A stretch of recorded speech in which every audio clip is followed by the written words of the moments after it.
কি কি সত্যি চুরি করেছো? মাংস সাহেব, আমি তো বর্গি চুর করি, এটা আমার বর্গি বলে আমি টাইনে লিয়ে যেতে লাগছি। আর আমাকে বলতেছে চোর। অন্ধকার আমাদের কম চোখে দেখে, মাঝে দেখে না। তো জানেন কিরম লোক। তুমি কি দুধ খাইলে লিয়ে আছে তাই না? বিচার হবে এখন। আমাদের ছোট বিচার করে দেন তো, মাথা বসার বিচার করে দেন। ধরতে আমি তো হবে না। তোমার কি সাক্ষী আছে? সাক্ষী আছে। এখন তোমার সাক্ষীকে হাজির করো। এই যে আমার সাক্ষী মাতাব্বর সাহেব। মাতব্বর সাহেব, আমি দেখেছি ও বরকি চুরি করছে, আমার মামা যা ওকে ধরছে। এটা দেখি তাহলে সুষ্ঠু বিচার করতেছি। আমি মাইকেল তুমি আগে আইছো।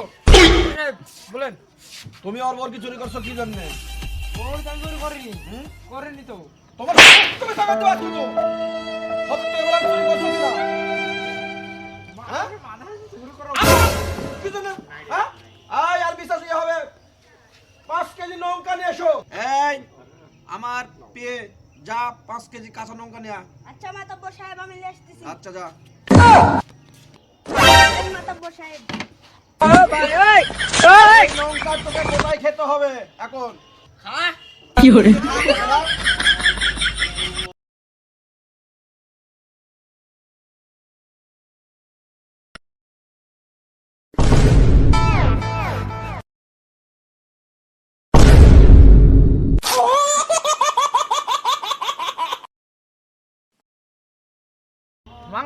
মাতব্বর সাহেব, আমি ঝাল খাইতে পারবো না।